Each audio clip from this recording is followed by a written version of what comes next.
only a transition to a different sphere of consciousness.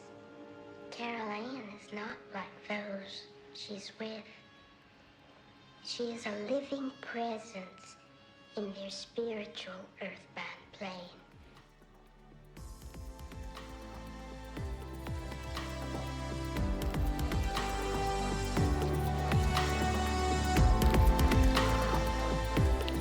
Hello and welcome to episode 59 of the Talking to the Dead podcast.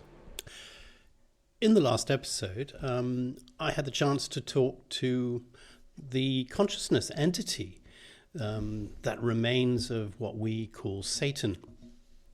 And it was a very fascinating experience. And it was very similar to my encounter with the Archangel Gabriel, as that particular consciousness entity also has a tremendous amount of history and following. And I learned last year that these entities, these thought form entities, these bundles of consciousness that get their power through us, through humans who were able to basically will them into existence with the power of thought, are things that follow us throughout history, and so many different entities that are surrounding us now are doing exactly the same thing. They're basically turning into something physical that we can sometimes see or sometimes hear. And these consciousness entities are perhaps what historically we've always called ghosts. I'm interested at the moment, of course, because the link between that and life after death and all the things that I've been talking about over the last year is a tremendously interesting link.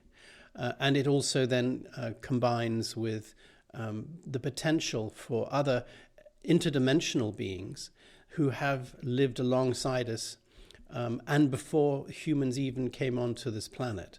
And live in a time scale that we can't even understand, not in our timeline and not in our dimension and not like us, but they are part of everything that exists in the fabric of the universe.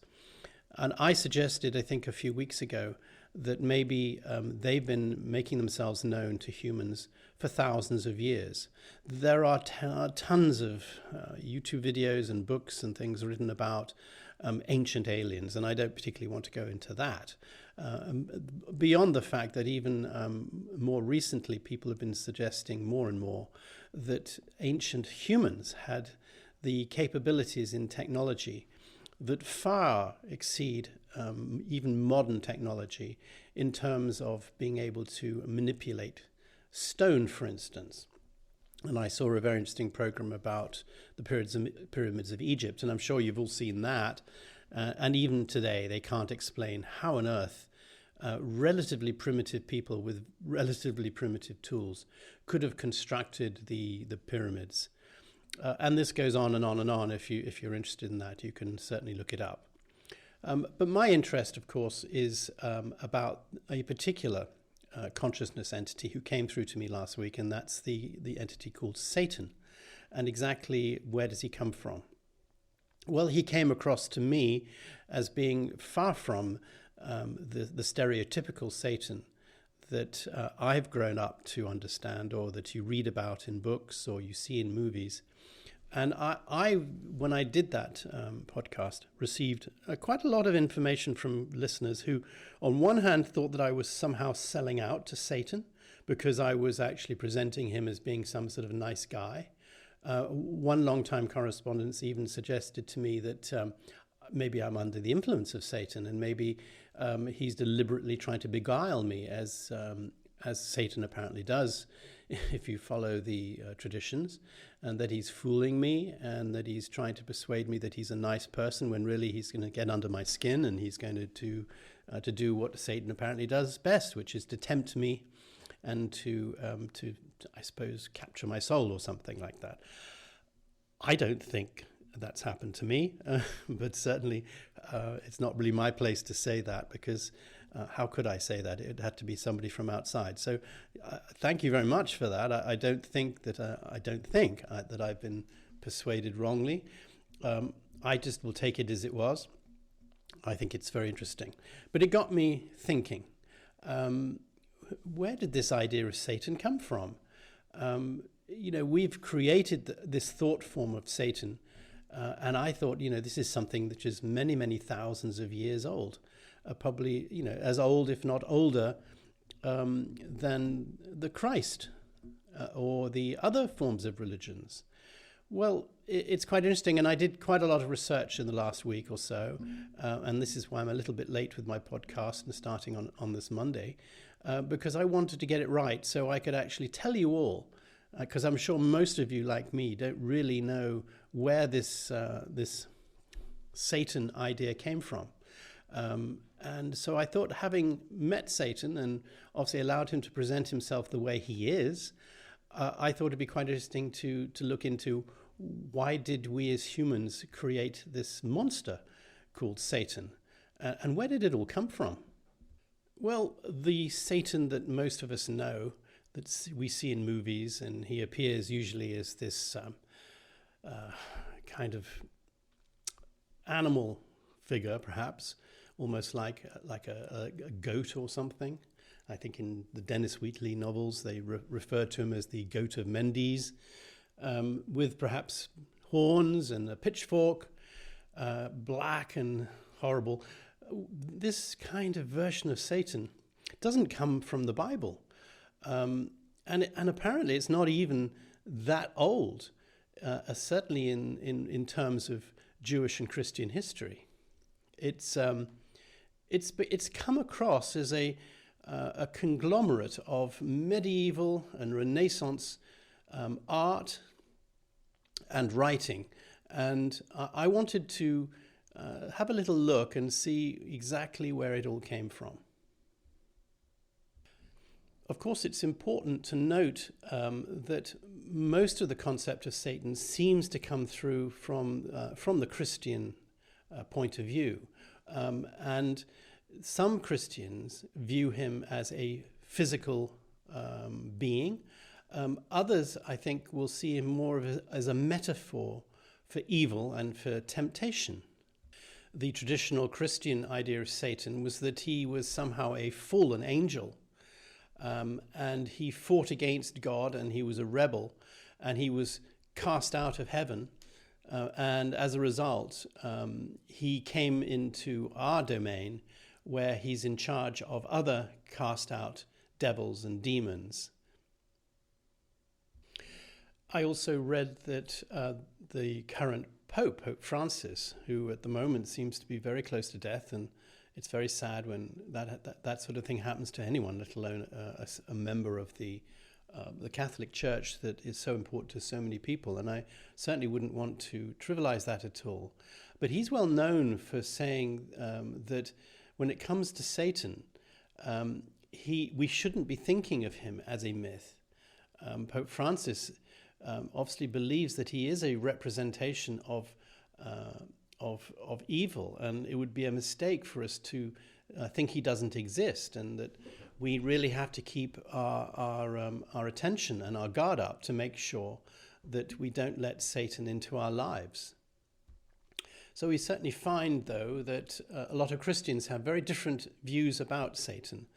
Some of it's quite contradictory.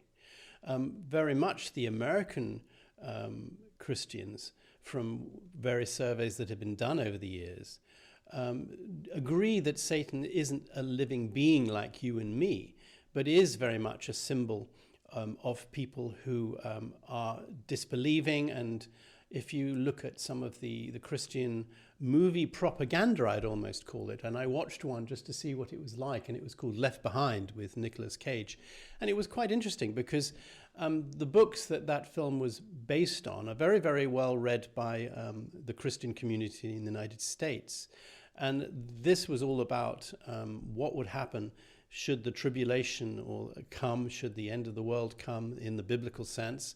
And it was clear that unless you were going to Bible study, or you wore a crucifix, or you were Christian, you were going to go to hell, which meant that you were not rescued on the day of tribulation, as was happening in this film, where everybody who was Christian just disappeared. All the children disappeared because I presumed they were innocent. And anyone who was genuinely Christian had disappeared off the face of the planet. And of course, Israel obviously left the Muslims and everyone else, and even people who had been preachers but had somehow doubts about their faith were left behind. So yes, it is a very American Christian concept that Satan is the person who is going to lead you from your faith and potentially cause you to be left behind come the second coming and the rapture and the tribulation. Now, in the history of the Jewish Bible, the idea of Satan is really just as someone who is an antagonist, someone who is not so much a supreme evil entity, but just an opponent to God. It's some being that throughout the Bible and the various texts of the Bible, he's referred to as like a lawyer or a prosecutor whose job is there to basically check people out and to see if they're doing the right Christian thing. It's almost as if he was this bogeyman that the children would be in trouble for, like we have Grumpus in Europe, as opposed to the Good Father Christmas. We have the opposite. So we have always those things, it would seem, in life that are the positive and the negative. Always the ones that are the negatives have a positive. That means that you have a positive Father Christmas, but then you have a negative Grumpus. And if you don't follow the positive, then obviously that negative is going to come in. So the history of Satan really throughout the Jewish Bible was not a king of demons or a cast out angel from heaven becoming the representation of everything that was bad. He was more of a person who was an adversary, and his job was to be a sort of a person who would point out if you're not following God's word or the Christian or the Jewish word. He's not seen as particularly evil. He's actually part of this incredible divine construct that represents Christianity and God, and he's there to be a very important part of keeping people, I suppose, on the straight and narrow. Now, over centuries, this concept of an alternative, a being that was the antagonist, he found his way into Zoroastrian literature as well, and that has been well researched. Even scholars of Iranian religion have found that there is some influence about that, and explaining in their religions how various demons do appear in our world. I think there is a particular demon that one of my friends knows of, which is Osmodeus. He appears in what's called the Book of Tobit, and he is a particularly nasty demon. And Asmodeus is very much linked to the Zoroastrian being that is called Aish, Mediva. And these people were very much representing particular things within those religions that influenced Jewish texts much later on. And of course, these things got interpreted over the years and incorporated into other people's beliefs. Now the role of an evil being was somehow given more credence when the Dead Sea Scrolls were found. And in the Dead Sea Scrolls, it talks about the God of Israel, who created spirits of light and darkness, and there was an angel of darkness responsible for all evil and sin. This was again also interpreted as being an entity that represented sin and would lead the righteous people astray. And the sins that were being committed at this particular entity's influence were usually unlawful deeds. They were generally seen as being wicked, and this malevolent spirit, Belial, who was an evil angel, was said to lead an army of other evil angels. So suddenly, in the Dead Sea Scrolls, we're starting to see the emergence of perhaps this darkness, this archangel of darkness.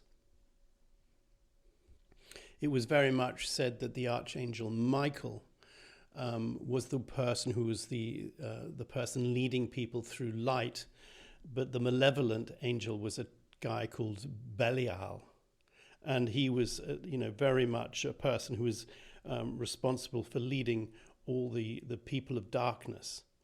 And again, we're seeing this balance between light and dark, goodness and badness, Michael and Belial.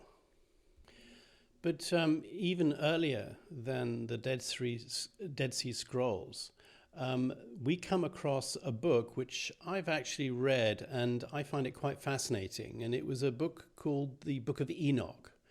And I think there are a number of books of Enoch. And it's really fascinating because I understand that when the Bible was put together, the Book of Enoch, or the books of Enoch, were real big hits among the communities at the time. And they were really the best sellers, if you like.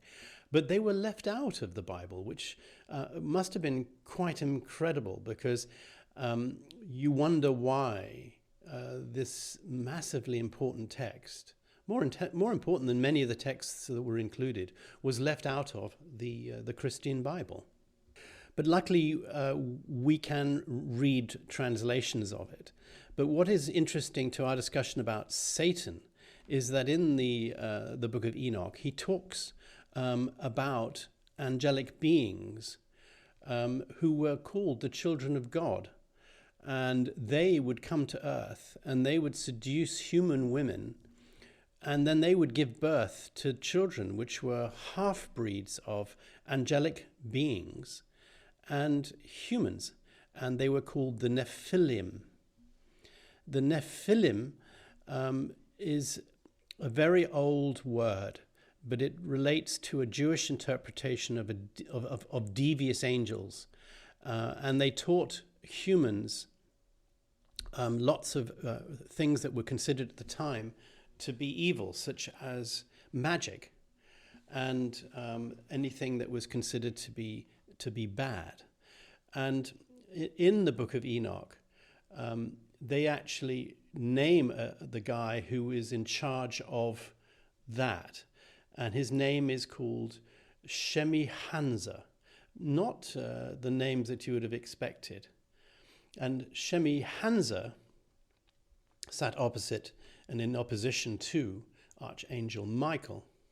So in that respect, you're probably getting some sense that falling from the skies and being cast out of heaven, the first sort of references are coming, way before the Bible in Enoch, and they appear to be, if you're a suspicious sort of character, almost like aliens coming from the stars and coming to Earth and breeding with the indigenous human species.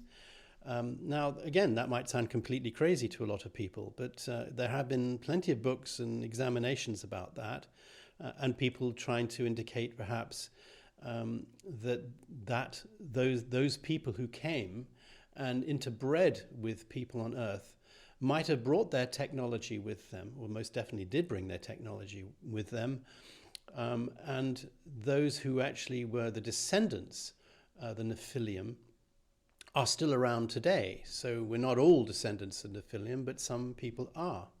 So if you like, in that respect, they have never left, these visitors from the stars. So all of these writings were eventually incorporated into our Christian Bible. And it's certainly mentioned in the Apostle of Paul, Belial, and he being the evil opposite of Christ. And usually in the New Testament, the chief opposite of God is referred to by the word Satan, or the Greek word diabolos, which is an absolute translation of the Hebrew word Satan. And that word became the origin of the English words of diabolic and the devil, Satan. And in the New Testament, this role of Satan as a prosecutor and a tester is expanded even further. And of course, we know the story of the devil who comes to test Jesus in the desert. But he likes to cause people to sin by tempting people. And as we know, he tempted Judas Iscariot to betray Jesus. And therefore, the earlier Christians all believe that this particular character was Satan, and he was evil because he was turning against Jesus and he was tempting Jesus. We all know from Sunday school that we have the story of Adam and Eve in the Garden of Eden, and the snake was tempting Eve.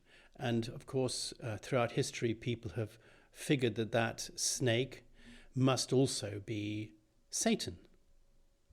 And also out of that, the concept of Satan was given a new name because he was being discussed in theological ways as somehow being a morning star, and if you like, a bright light that came cast out of heaven. In the book of Isaiah, the origin of Satan is mentioned, and that in that particular story, that prophet was lamenting how Satan had fallen from heaven and called him a day star. Or this became also a morning star. And somehow this became Lucifer in Latin. And in translations of the Bible over the years, it became a name for Satan. Now, over hundreds of years, the concept of Satan changed.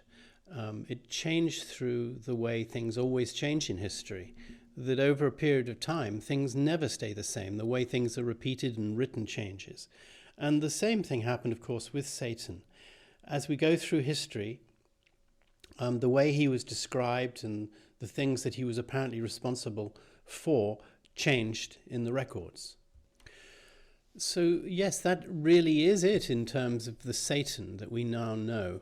Obviously, since the Bible was written thousands of years ago, things have changed as well, and Satan has been portrayed in different ways.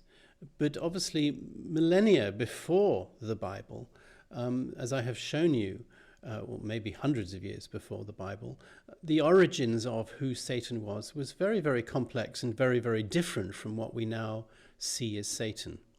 So really, it doesn't surprise me at all that when Satan came through last week, he described himself in a slightly different way from what we're used to hearing. I certainly don't wish to upset any of my fervent Christian listeners, because that's never my intention. But I think to own Satan as being your Christian representation of evil is not right, because, and I suppose you could say as well, to claim the Christ figure as being your representation of everything good, that is the Christian religion. But that is not the religion of everyone on the planet Earth, and it never has been. It is a particular religion that has chosen to use the various texts and the things that have been handed down over the hundreds of years in a particular way. But, you know, when you start talking about the evil in this world and saying it's all caused by Satan, or if you consider that people were worshipping Satan because they were wanting him to do things for them and affect change for them, or potentially affect negative change for enemies, you're probably ascribing wrongly, well, I think you definitely are ascribing wrongly, powers and responsibilities to our Satan consciousness entity, who, by the sound of it, has absolutely nothing to do with any of that. But that doesn't mean that you cannot use the word Satan, the thought form of Satan, the power of your thoughts in your belief of Satan to do things that you might consider to be magic.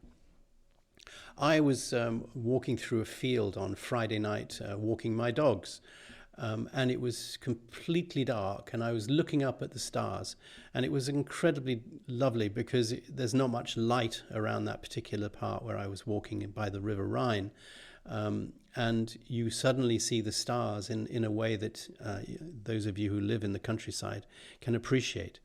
And I saw, because I know it's there, I saw Jupiter, and I saw Saturn, and I saw Mars. And it's quite interesting because they are in a particular alignment at the moment. So it's very easy to identify them. And they look so bright. And you look at it all and you wonder at the immenseness and the vastness of space. And knowing that all these planets are so far away, and then you see the stars and you know that the nearest are light years away, and many of them are even further than that, hundreds of thousands of light years away. And you see the incredible vastness of space, and it makes you realize that there is just almost anything that is possible out there.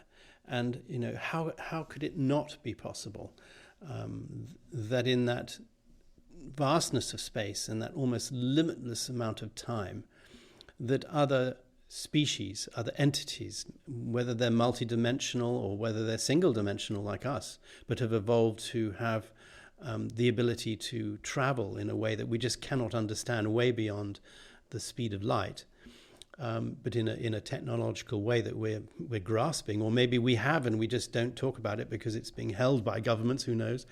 But it is entirely possible. Of course, it's more than likely that they have made contact with the planet Earth. And maybe this was the origin of all these original myths way beyond Christianity. So this is not calling into doubt Christianity.